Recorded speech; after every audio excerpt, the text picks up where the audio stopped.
야곱이 라반에게 이르되 내 기한이 찼으니 내 아내를 내게 주소서 내가 그에게 들어가겠나이다. 라반이 그곳 사람을 다 모아 잔치하고 저녁에 그의 딸 레아를 야곱에게로 데려가매 야곱이 그에게로 들어가니라. 라반이 또 그의 여종 실바를 그의 딸 레아에게 시녀로 주었더라. 야곱이 아침에 보니 레아가 라반에게 이르되 외삼촌이 어찌하여 내게 이같이 행하셨나이까? 내가 라헬을 위하여 외삼촌을 섬기지 아니하였나이까? 외삼촌이 나를 속이심은 어찌 됨이니까? 라반이 이르되 언니보다 너를 먼저 준 것은 우리 지방에서 하지 아니하는 바이라. 이를 위하여 7일을 채우라. 우리가 그도 내게 주리니 내가 또 나를 7년 동안 섬길지니라. 야곱이 그대로 하여 7일을 채우매 라반이 딸 라헬도 그에게 아내로 주고 라반이 또 그의 여종 비라를 그의 딸 라헬에게 주어 시녀가 되게 하매 야곱이 또한 라헬에게로 들어갔고 그가 레아보다 라헬을 사랑하여 다시 7년 동안 라반을 섬겼더라. 여호와께서 레아가 사랑받지 못함을 보시고 그의 태를 여셨으나 라헬은 자녀가 없었더라. 레아가 임신하여 아들을 낳고 그의 이름을 르우벤이라 하여 이르되 여호와께서 나의 괴로움을 돌보셨으니 이제는 내 남편이 나를 사랑하리로다 하였더라. 그가 다시 임신하여 아들을 낳고 이르되 여호와께서 내가 사랑받지 못함을 들으셨으므로 내게 이 아들도 주셨도다 하고 그의 이름을 시므온이라 하였으며 그가 또 임신하여 아들을 낳고 이르되 내가 그에게 새 아들을 낳았으니 내 남편이 지금부터 나와 연합하리로다 하고 그의 이름을 레이라 하였으며 함께요. 그가 또 임신하여 아들을 낳고 이르되 내가 이제는 여호와를 찬송하리로다 하고 이로 말미암아 그가 그의 이름을 유다라 하였고 그의 출산이 멈추었더라. 아멘. 네. 오늘 본문은 좀 깁니다. 그래서 두 단락으로 나눌 수가 있어요. 뭐 한 편 한 편 설교를 할 수도 있지만 묶어서 좀 하기로 했습니다. 첫째 단락이 21절에서 30절까지예요. 제가 나눠드렸죠. 예, 여기 내용은 라헬에게 첫눈에 반한 야곱이 그녀를 얻기 위해서 7년 동안 외삼촌 라반의 집에서 일을 해요. 그런데 얻게 된 거는 자고 일어나니까 라헬이 아니라 라헬의 언니 레아였어요. 라반이 궁색한 변명을 합니다. 우리 지방에서는 동생을 언니보다 먼저 주지를 않는다. 뭐 어쩌겠습니까? 그러니까 어쩔 수가 없는 거예요. 그래서 그럼 어떻게 하겠습니까? 7일을 더 섬기면 그때 라헬도 주겠다 이렇게 얘기를 해요. 근데 거기서 그치는 것이 아니라 라헬을 얻었으면 7년 동안 또 섬겨야 된다 이렇게 얘기를 하는 거예요. 그래서 또다시 섬기는 내용이 나타납니다. 그리고 둘째 단락은 31절부터 35절까지 내용인데 레아가 또 등장을 해요. 하나님께서 야곱의 사랑을 받지 못하는 레아를 모시고 아들을 낳게 하심으로써 하나님의 위로를 해주시는 장면이에요. 이 두 단락을 통해서 두 여인 속에서 드러나는 하나님의 복음이 어떠한지를 우리가 깨닫고 우리 삶 속에서도 우리가 레아, 우리가 라헬이라고 하는 심정으로 하나님의 복음을 대할 수 있었으면 좋겠습니다. 첫째 단락인데 야곱이 라반에게 속아서 라헬을 얻지 못하였지만 사랑하는 라헬을 위해서라면 7년이 아니라 14년도 기쁘게 감당하는 모습을 보게 돼요. 대단하지 않습니까? 7년 동안 사랑하는 사람을 위해서 섬긴다. 보통 군대 가면 2년 만에 다 고무신 거꾸로 신고 조금만 유학생활 길어져도 그냥 헤어지게 마련인데 7년 동안 섬겼다고 해요. 물론 7년 동안 같이 있었기 때문에 떨어져 있지 않으니까 좀 얘기가 다를 수가 있어요. 근데 7년 동안 섬겨서 얻는다라는 것이 쉽지가 않죠. 그런데 라반이 속였어요. 또다시 7일을 일하고 다시 또 7년을 일해야 되는 거죠. 이렇게 끝까지 사랑해서 섬기는 모습을 통해서 우리가 볼 수 있는 것은 교회를 사랑하셔서 죽기까지 헌신하시고 사랑하신 예수 그리스도의 모습을 야곱을 통해서 발견하게 되는 거예요. 야곱은 예수님의 마음으로 하진 않았어요. 야곱은 자기 이익과 자기 좋은 사람을 위해서 그냥 사랑했지만 이 모습 속에서 그리스도의 그림자로서 구약 성경에서 드러나고 있다는 것은 명백한 사실이죠. 그리스도께서 우리를 어떻게 사랑해 주셨습니까? 죽기까지 사랑하셨어요. 죽기까지. 히브리서 12장 2절을 좀 보겠습니다. 믿음의 주요 또 온전하게 하시는 이인 예수를 바라보자. 그는 그 앞에 있는 기쁨을 위하여 십자가를 참으사 부끄러움을 개의치 아니하시더니 하나님 보좌 우편에 앉으셨느니라. 네, 예수님께서 십자가를 참으셨대요. 무엇 때문에 참았다고요? 앞에 있는 기쁨을 위해서. 그러면 주님 앞에 있는 기쁨이 도대체 뭐였을까? 얼핏 보면 본문에서 십자가를 참으사 부끄러움을 개의치 아니하시더니 하나님 보좌 우편에 앉으셨다라고 하니까 하나님 보좌 우편에 앉는 것이 예수님의 기쁨이었구나, 이렇게 생각될 수가 있어요. 근데 생각해 보십시오. 예수님은 원래부터 자리가 하나님 보좌 우편이었어요. 그죠? 하나님의 자리에 예수님은 앉아 계셨단 말이에요. 근데 왜 이게 기쁨인가? 예수님의 기쁨은 예수님 혼자 하나님 보좌 우편에 앉는 것이 아니라 이 땅에서 주님을 떠나서 방황하던 자들을 신부 삼아서 함께 앉히시는 것이 예수님의 기쁨이었다라는 거예요. 이것을 위해서 십자가를 참으시고 부끄러움을 개의치 아니하시더니 함께 주님 보좌 앞에 우리 모두하고 앉게 된다는 거죠. 우리는 그러한 모습들을 계시록에서도 자주 발견하게 됐었죠. 하나님 보좌 우편에서 14만 4천 명이 함께 찬양하는 모습도 나타나고, 그래서 주님께서는 교회를 사랑하시기 때문에 죽기까지 십자가를 참으신 거예요. 그러면 우리는 그만큼 가치 있는 자인가? 정말 주님께서 우리를 위해서 죽으실 만한 가치 있는 자인가? 아닙니다. 가치가 없는 자인데 주님이 가치 있다고 여기시고 죽으시는 거예요. 가치가 없는 자인데 주님이 너는 가치 있다고 내가 해줄게 하고 대신 죽으시죠. 그래서 우리가 가치가 있게 된 거예요. 원래 가치가 있는 자가 아니라 주님이 그렇게 여겨주시고 죽으심으로 인해서 주님의 가치로 바뀌어 버린 거죠.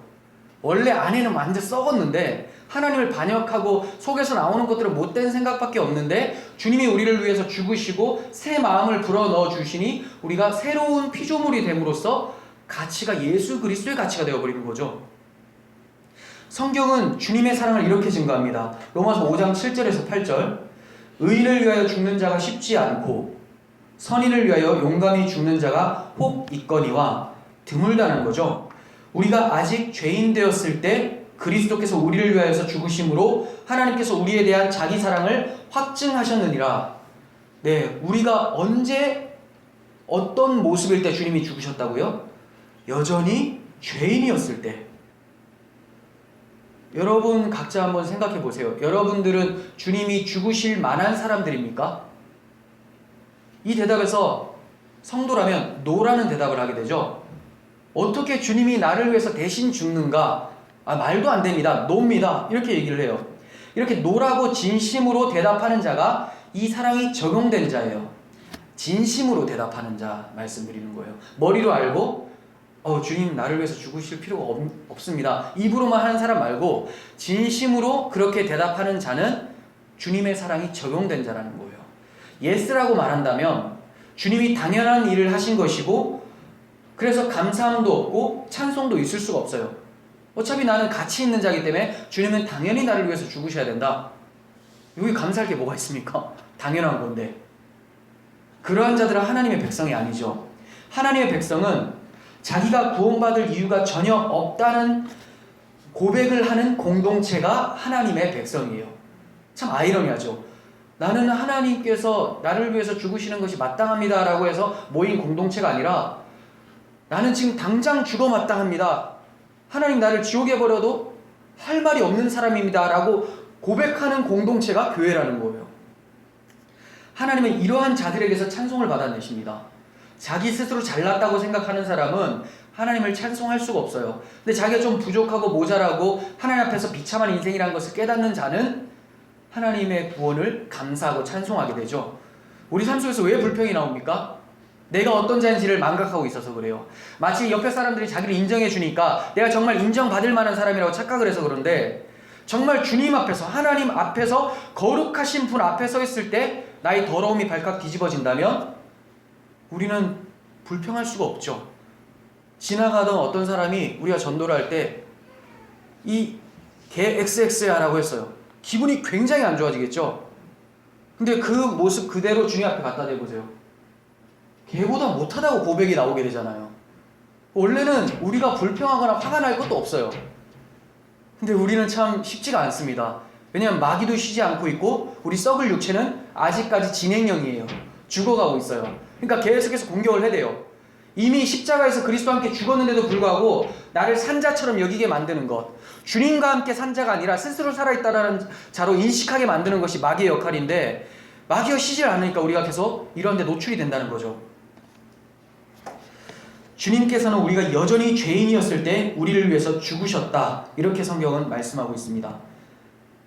그런데 이상한 점이, 주님이 우리를 위해서 죽으셨는데 그러면 누구의 사랑이 나타나야 돼요? 주님의 사랑이 나타나야 되는 게 맞죠? 근데 오늘 본문에서 로마서 5장 8절에서 뭐라고 합니까? 그리스도께서 우리를 위해서 죽으심으로 하나님께서 우리에 대한 자기의 사랑을 확증하셨다, 이렇게 얘기해요. 죽은 건 주님인데 사랑을 확증한 것은 하나님이래요. 왜 이런 얘기를 하고 있을까요? 삼위일체이신 하나님의 마음은 동일합니다. 성부 하나님의 뜻이 예수님의 뜻인 거예요. 그러니까 이렇게 생각하는 사람들, 하나님 아버지께서 내 아들아, 저 죽어가는 영혼을 위해서 네가 대신 죽어라, 내려가라 라고 했더니 너무 하기 싫은데 아버지 말이니까 내가 꾹 참고 하겠습니다. 이거 잘못된 생각이죠. 삼위일체가 정확하게 있다면 아버지의 마음이 주님의 마음이에요.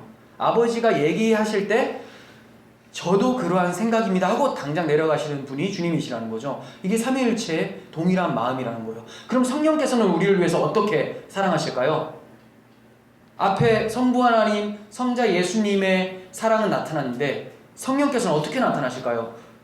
로마서 8장 26절, 이와 같이 성령도 우리의 연약함을 도우시나니 우리는 마땅히 기도할 바를 알지 못하나 오직 성령이 말할 수 없는 탄식으로 우리를 위하여 친히 간구하시느니라. 말할 수 없는 탄식, 말로 표현할 수 없는 탄식, 애통하는 거죠. 이렇게 생각하니까 나는 기도를 안 해도 우리 성령님은 말할 수 없는 탄식으로 기도하겠구나 라고 생각을 할 수가 있는데, 성령께서는 당신이 말할 수 없는 탄식하는 그 기도를 어떤 신비주의처럼 어떤 영으로서 하시는 분이 아니라 우리 마음에 찾아오셔서 우리가 말할 수 없는 탄식으로 기도하게끔 만드세요. 만약에 그렇지 않다면 여러분들이 열심히 애통하면서 울고불고 기도를 했어요. 그래놓고 그 가치를 누가 챙길까요? 내가 챙기게 되는 거죠. 성령께서 온 것이 아니라 내가 온 거라고 생각하니까. 그래서 기도를 실컷 하고 교만해지는 사람이 성령이 말할 수 없는 탄식으로 한 것이 아니라 자기가 말할 수 없는 탄식, 그것도 굉장히 세속적인 거 가지고 다 탄식을 해요. 그래가지고 울어놓고 하나님 나 이렇게 기도 많이 했는데 안 들어주십니까? 안 들어주시죠. 하나님은 성령의 기도만 들어주시니까요. 하나님의 마음에 합한 기도만 들어주시니까요.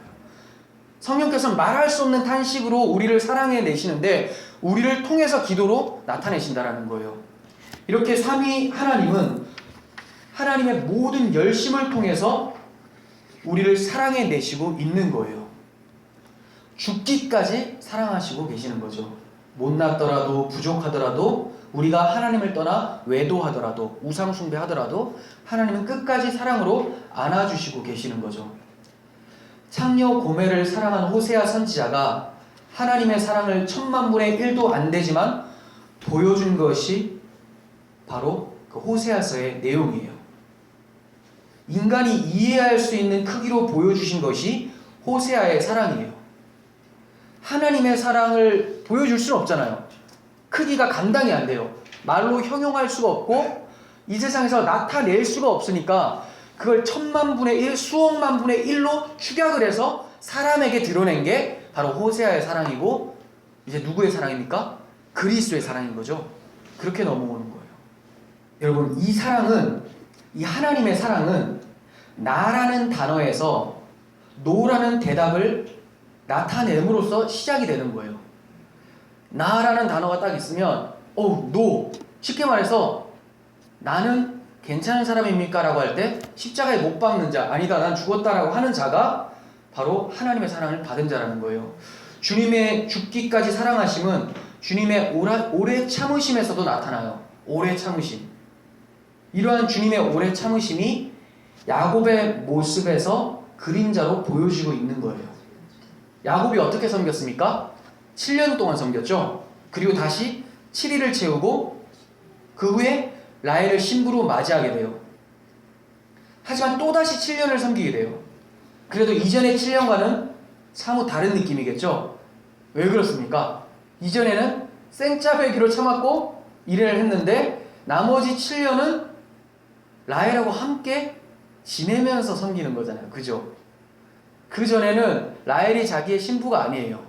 근데 나머지 7년은 라헬이 자신의 신부가 되어서 7년을 섬기는 거죠. 훨씬 가볍겠습니다. 신부와 함께 7년이기 때문에 그렇습니다. 여러분은 한번 생각해 보세요. 여러분들이 굉장히 사랑하는 사람을 카페에서 기다리고 있어요. 설레이죠? 10분을 기다렸습니다. 근데 10분이 설레이기는 하지만 굉장히 긴 것 같아요. 아, 언제 오나? 빨리 보고 싶은데. 빨리 보고 싶으니까 점점 길게 느껴져요. 근데 도착을 해서 1시간을 같이 앉아서 사랑의 얘기를 나눴어요. 그럼 그 1시간은 언제 지나간지를 모르죠? 왜 그럽니까? 함께 해서 그렇습니다. 야곱의 7년은 혼자 7년이었고 이후의 7년은 함께한 7년이었어요. 우리 주님도 마찬가지예요. 주님도 초림 때까지, 주님께서 이 땅에 오실 초림 때까지 애타게 기다리셨어요. 언제 오시게 되죠? 하나님의 때에 오시게 되죠. 하나님의 때.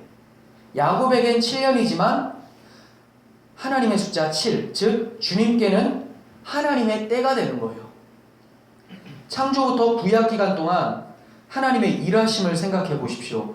자기 백성 이스라엘을 신부라고 말씀하시면서 이들의 회복을 위해서 역사를 이끌고 오셨어요.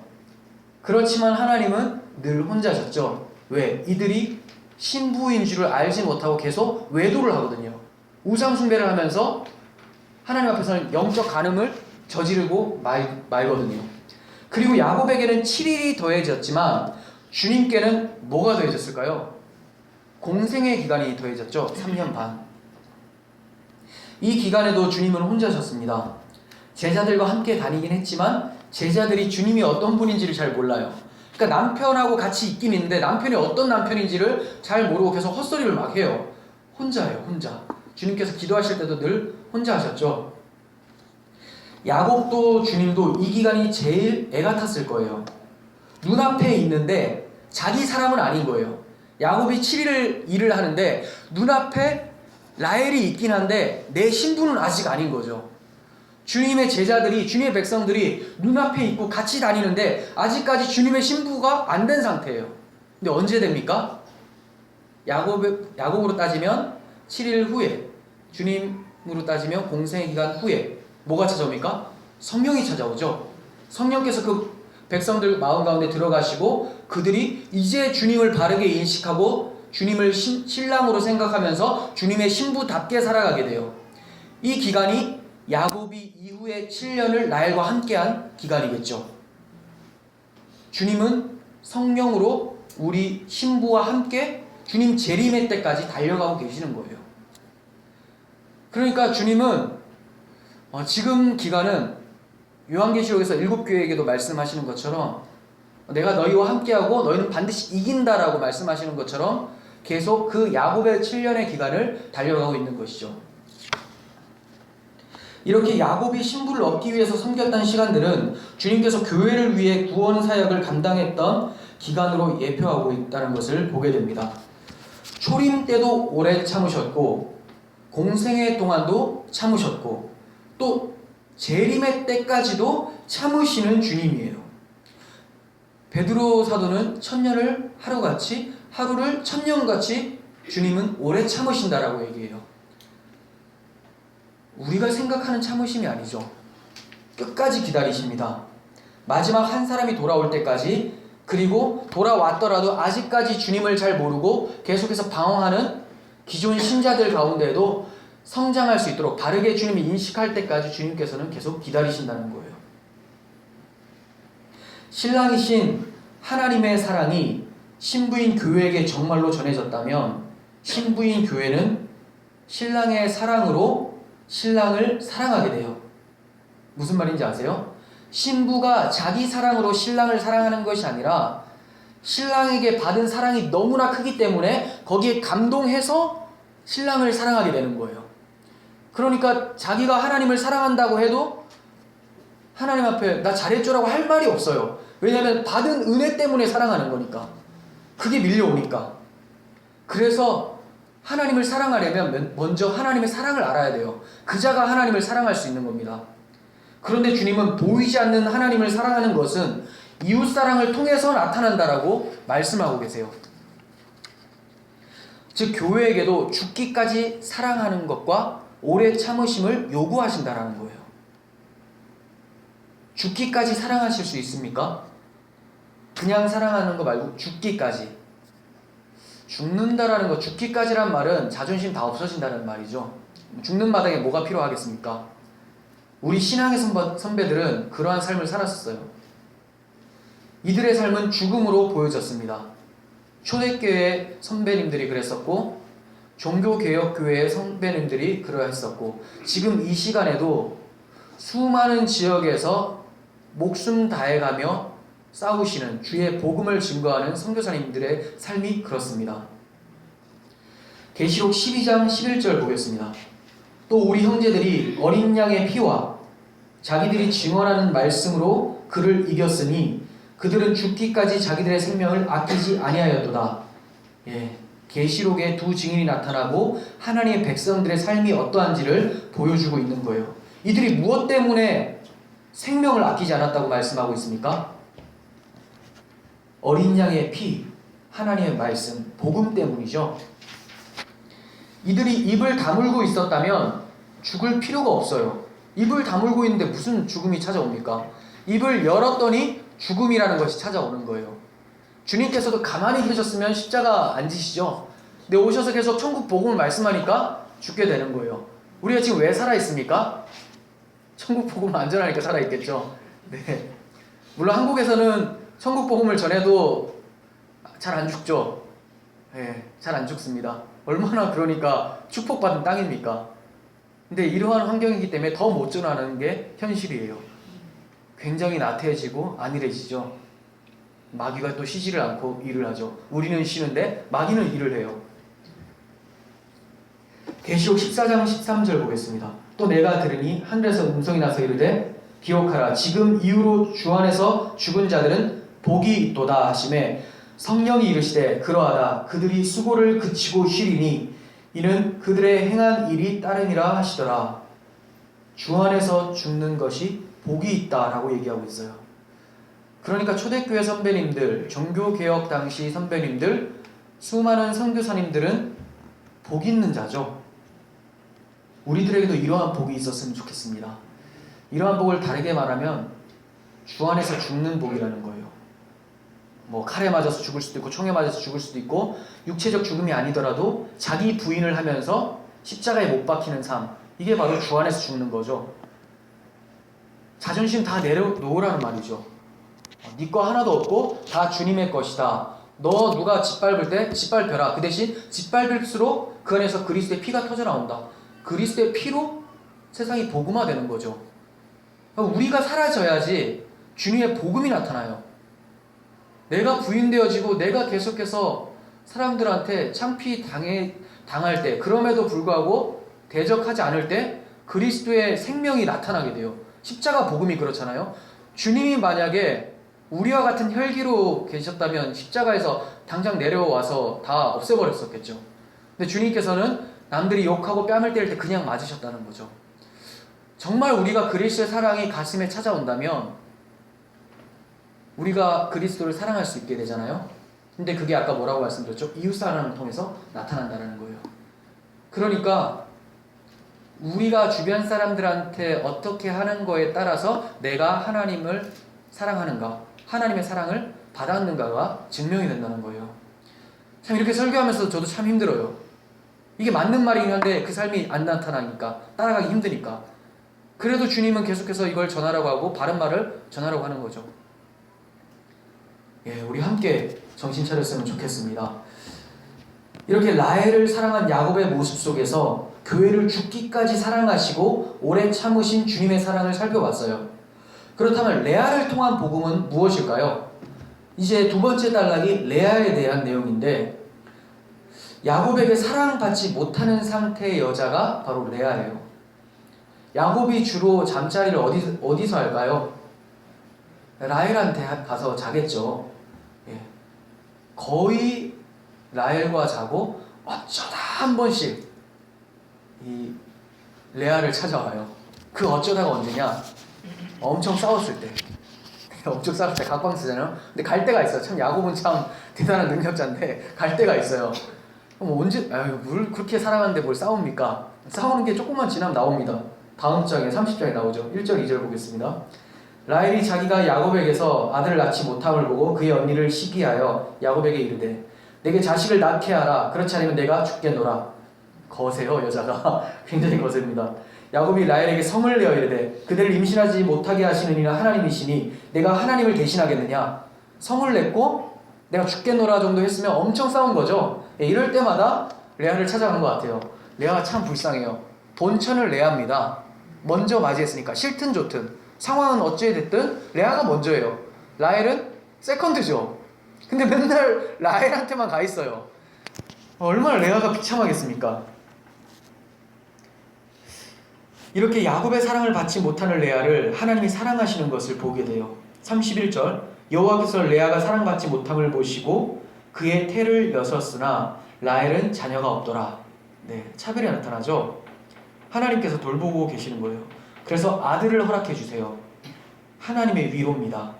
여러 차례 말씀드렸지만 아들을 낳는 것, 자녀를 낳는 것은 곧 재산이면서 구원이라고 말씀드렸어요. 이 당시는 일손이 부족했기 때문에 아들, 딸 다 몸값이 있습니다. 그래서 신랑이 신부를 데리고 갈 때도 적당한 값을 지불하고 데리고 오잖아요. 일을 하니까. 라헬을 위해서 7년 동안 일했다고 했잖아요. 라헬의 몸값이에요. 아들을 많이 낳는 것은 재산임과 동시에 이제 자기 대를 이어서 내가 죽어도 대신 이 아들로 살아간다는 개념이 유대인들에게 있었어요. 그러니까 우리가 생각하는 영적 구원을 눈에 보이는 세상적 구원의 모습으로 잠깐 모형으로 나타낸 게 아들을 낳는 거예요. 자손을 낳는 것. 그래서 성경의 여인들이 아들을 못 낳을 때 그렇게 울며 불며 애통하는 것이 자기는 하나님께 버림받았다고 생각하기 때문에 그래요. 하나님께서 이를 택했다라는 증거가 자식을 주는 거였거든요. 얼마나 야곱이 자기를 사랑해 주길 원했는지 아들을 낳았는데 장남의 이름을 뭐라고 합니까? 르우벤이라고 해요. 32절 보겠습니다. 레아가 임신하여 아들을 낳고 그 이름을 르우벤이라 하여 이르되 여호와께서 나의 괴로움을 돌보셨으니 이제는 내 남편이 나를 사랑하리로다 하였더라. 예, 르우벤, 괴로움을 돌아보셨다 이런 뜻이에요. 그리고 뭐라고 합니까? 이제는 내 남편이 나를 사랑할 거다. 예, 온통 남편의 사랑을 간절히 바라고 있습니다. 그러나 아들 하나 낳았다고 해서 야곱이 눈 하나 깜짝하겠습니까? 라헬을 위해서 14년을 일하는 사람인데 아들 하나 낳았다고 해서 움직일까요? 안 움직여요. 나중에 추후에 살펴보겠지만 가족들 다 데리고 이제 가나안 땅으로 떠날 때 그때 에서가 딱 나타나자 순서를 어떻게 합니까? 제일 먼저 종들 먼저 보내고 그리고 레아 가족들 먼저 보내고 라헬 가족 그리고 자기 맨 뒤에 이렇게 딱 서게 돼요. 완전히 나쁘죠? 레아가 먼저 죽으라는 거예요. 그리고 그 다음 라헬 치면 다 도망가겠다. 앞에 누가 치면 이제 도망가겠다. 끝까지 레아를 잘 사랑해 주지를 않아요. 그런데 이제 장남 낳았다고 이렇게 이름 정했다고 해서 하나님을 찬송하고 하나님이 나의 괴로움을 돌아보셨다. 이제 내 남편이 나를 사랑할 거다 라고 했지만 이에 착각이었죠. 아직 사랑받지 못하는 레아에게 하나님 또다시 둘째 아들을 주십니다. 33절 그가 다시 임신하여 아들을 낳고 이르되 여호와께서 내가 사랑받지 못함을 들으셨으므로 내게 이 아들도 주셨도다. 네, 여호와께서 들으셨다라고 말씀하면서 이름을 짓는데 시므온이라고 해요. 그러나 야곱의 마음은 여전히 차갑습니다. 셋째 아들을 낳고서도 이렇게 말합니다. 34절 그가 또 임신하여 아들을 낳고 이르되 내가 그에게 새 아들을 낳았으니 내 남편이 지금부터 나와 연합하리로다 하고 그의 이름을 레위라 하였으며 얼마나 연합이 안 되면 남편과 몸도 마음도 다 따로니까 아들을 낳는데 연합하고 싶다 이렇게 얘기를 하는 거예요. 뜻은 연합인데 여전히 각방입니다. 늘 혼자였던 레아의 마음이 느껴집니다. 결혼을 해도 이게 한계 아니에요. 결혼을 해도 이러한 모습이 될 수도 있으니 결혼을 로망으로 삼지는 마시길 바랍니다. 네, 잘 될 수도 있지만 아닐 수도 있어요. 자, 넷째 아들 유다를 낳고서 좀 달라졌을까요? 30장에 가면 레아의 장남 르우벤이 아기를 잘 낳을 수 있도록 돕는 합한채라는 것을 가져다가 엄마 레아에게 드려요. 그 무슨 말이에요? 르우벤이 봐도, 아들이 봐도 엄마가 되게 불쌍한 거예요. 아들이라도 더 낳아서 아빠가 좀 사랑해줬으면 이라는 생각이 있는 거죠. 얼마나 비참합니까? 창세기 30장 14절부터 좀 보겠습니다. 밀 거둘 때 르우벤이 나가서 들에서 합한채를 얻어 그의 어머니 레아에게 드렸더니 라헬이 레아에게 이르되 언니의 아들의 합한채를 청구하노라. 참 못됐어요. 그죠? 그 가지고 오니까 자기가 청구한대요. 청구서 쓰라고 하는 거죠. 자, 15절 레아가 그에게 이르되 내가 내 남편을 빼앗은 것이 작은 일이냐? 그쵸? 레아 남편이죠. 자기는 둘째잖아요. 빼앗았어요. 그런데 네가 내 아들의 합한채도 빼앗고자 하느냐? 라헬이 이르되 그러면 언니의 아들의 합한채 대신에 오늘 밤에 내 남편이 언니와 동침하리라 하니라. 저물 때 야곱이 들에서 돌아오매 레아가 나와서 그를 영접하며 이르되 내게로 들어오라. 내가 내 아들의 합한채로 당신을 산노라. 그 밤에 야곱이 그와 동침하였더라. 야, 참 기구합니다. 남편하고 한번 잠자리 하기 위해서 합한채도 팔고 온 모든 걸 다 쏟아요. 지금 잠자리의 주도권도 누구한테 있습니까? 라헬한테 있죠. 이거 나한테 주면 언니 한번 우리 남편하고 같이 있을 수 있게 해줄게. 아, 참 불쌍해요. 사람들은 이러한 레아를 보면서 너무나 불쌍하다 이렇게 생각을 합니다. 저 또한 그렇게 보여집니다. 그리고 라헬은 복된 여인이었지만 레아는 복 없는 여인이라고 생각하기 마련이에요. 하지만 레아는 하나님께 사랑받는 진정한 복이 있는 여인이에요. 이게 참 와닿지가 않아요. 이게 뭐가 복이 있냐? 하나님의 사랑을 받았다니까요? 라고 해도 그래도 이게 무슨 복이 있냐? 사랑을 받았으면 이러면 안 되는 거 아니냐? 근데 성도의 삶이 이래요. 하나님께 사랑을 받았는데 세상 사람들은 그걸 잘 몰라요. 세상 사람들은 저게 무슨 사랑이야 라고 하는데 하나님의 사랑은 그 사람들 눈에 안 보이는 사랑이에요. 성경에서 하나님의 사랑을 받은 여인들의 모습을 보면 현실이 참으로 비참한 모습들이 나타나요. 뭐 다말 있고 라합, 룻, 바세바, 마리아, 여러 사람들이 있죠. 이 사람들에 대해서 자세히 살펴드리지는 않겠습니다. 뭐 유명한 사람이긴 한데 공통점을 말씀드릴게요. 이들은 남편을 잃든지 직업이 기생이었든지 남편에게 버림받을 수 있는 상황에 있었던 여인들이었어요. 그러니까 세상적으로 봤을 때 참 비참한 구조를 가지고 있는 사람들이 이들이었어요. 하지만 하나님께서는 이들을 사랑하셨습니다. 어떻게 그걸 알 수 있느냐? 이들의 공통점은 예수 그리스도께서 오시는 통로가 된 구원받은 백성이었다는 거예요. 그래서 이들의 이름을 신약 성경이 시작하자마자 예수님의 족보가 시작되는데 거기서 이들의 이름이 다 등장을 해요. 이게 복이죠. 예수님의 족보가 남의 족보입니까? 이제 영적인 우리의 족보가 되었잖아요. 그러니까 레아도 그렇고 라합, 다말, 룻, 바세바, 마리아 다 교회를 상징하는 거죠. 레아 마찬가지예요. 레아의 넷째 아들 유다는 후에 어떤 종족이 됩니까? 왕족이 되죠. 다윗 왕이 유다 지파에서 나오잖아요. 그 유다의 자손으로 왕으로 오신 분이 예수 그리스도시고, 또 셋째 아들 레위는 제사장 가문을 일으킵니다. 제사장은 뭐 하는 자예요? 하나님과 백성들 사이의 중보자죠. 예수 그리스도의 모형으로 등장을 해요. 이러한 자들이 레아의 자녀들이었어요. 그럼 하나님께 사랑받은 거 맞잖아요. 하나님 백성이잖아요. 그리스도의 족보에 들어간 사람이잖아요. 인간들에게 사랑받지 못한다고 해서 하나님께서도 사랑하지 않는 것이 아닌 거예요. 하나님은 하나님의 방식으로 사랑을 해요. 단지 그 사랑이 내 방식과 다르기 때문에 내가 감이 안 오는 거지, 하나님은 지금도 사랑하고 계세요. 지금 이게 무슨 사랑입니까? 근데 이게 사랑이라는 거죠. 내가 생각하는 세속적 사랑과 개념이 다를 수 있습니다. 세상 사람들은 전혀 인정하지 않는데 성도들은 그걸 사랑이라고 인정하면서 찬양을 해요. 그게 뭡니까? 십자가입니다. 세상 사람들이 십자가를 보면 실패자, 저주의 십자가, 예수는 힘없고 패배자다 이렇게 얘기를 하지만 성도들은 뭐라고 합니까? 우리에게는 구원을 주시는 하나님의 능력이다 이렇게 얘기를 해요. 십자가는 세상에서는 지는 모습이에요. 근데 그 지는 모습으로 마귀의 머리를 밟잖아요. 그게 바로 하나님의 사랑이고 하나님의 능력이라는 거예요. 고린도전서 1장 18절 십자가의 도가 멸망하는 자들에게는 미련한 것이요 구원을 받는 우리에게는 하나님의 능력이라. 네, 예수를 믿지 않는 사람들은, 하나님을 믿지 않는 사람들은 십자가를 얘기하면 참 창피합니다.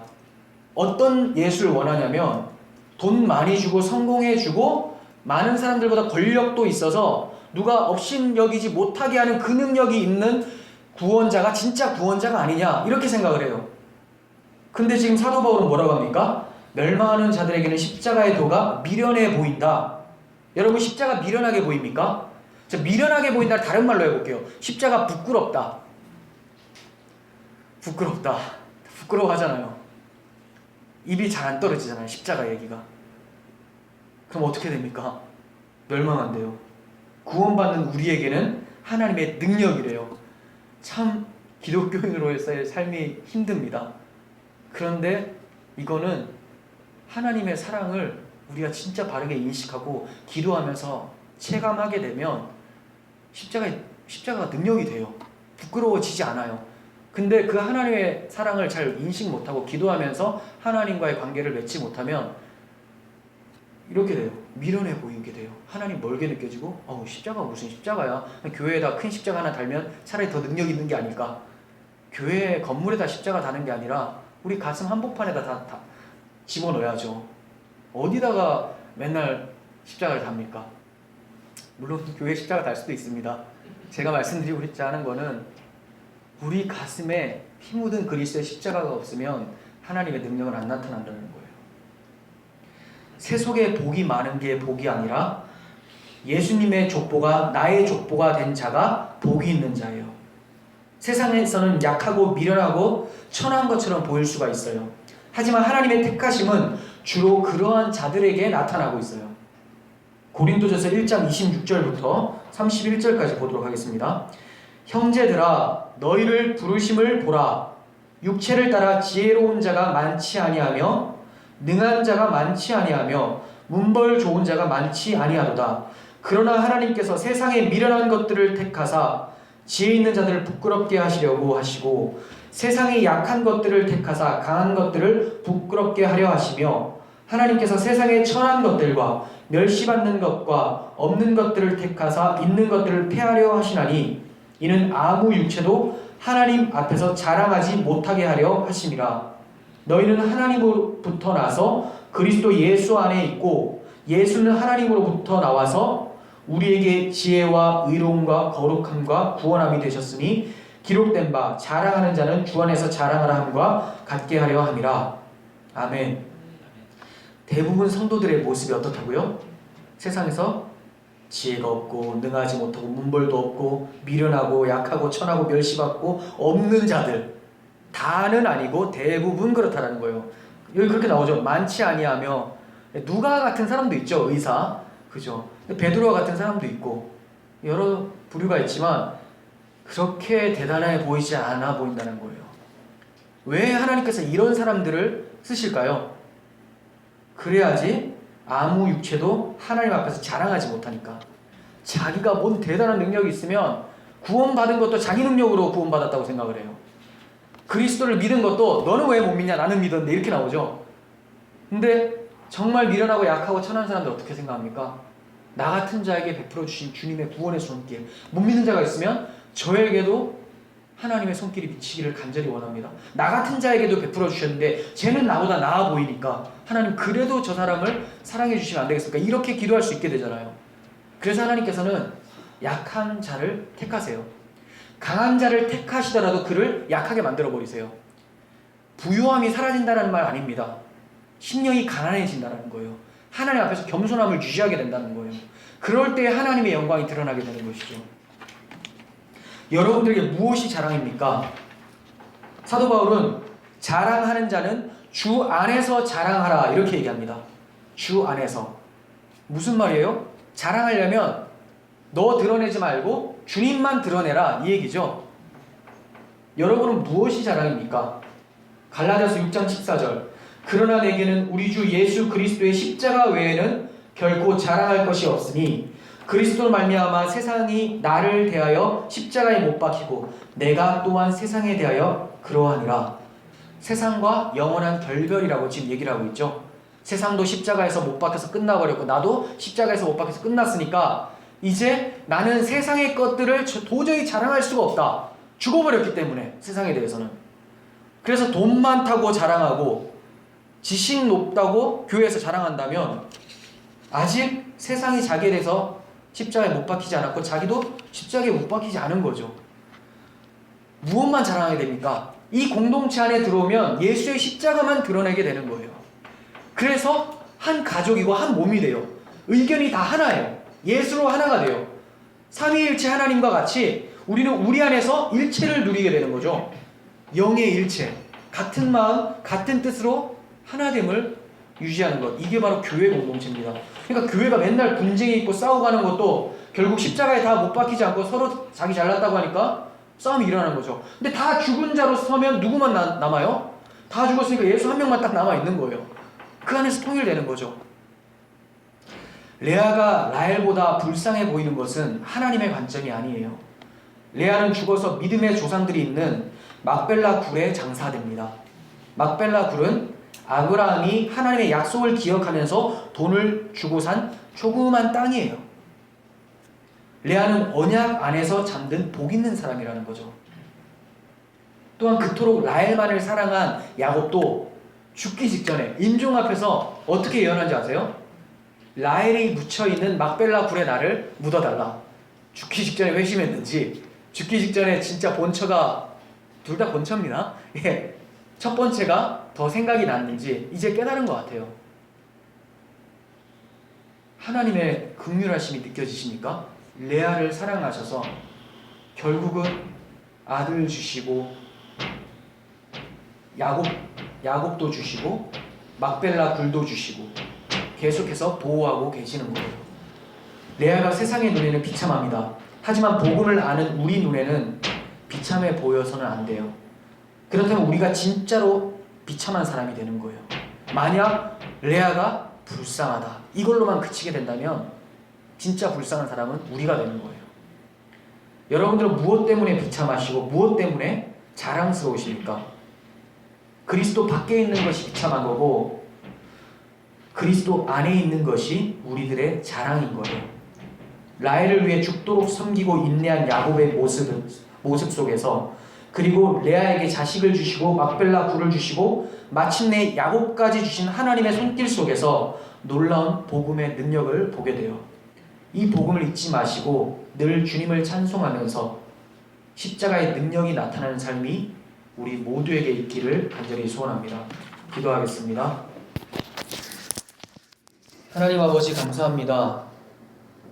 우리는 라헬과 같이 사랑받을 자격이 없지만 주님이 죽기까지 오랜 참으심으로 사랑해 주시는 그 사랑을 받은 자들입니다.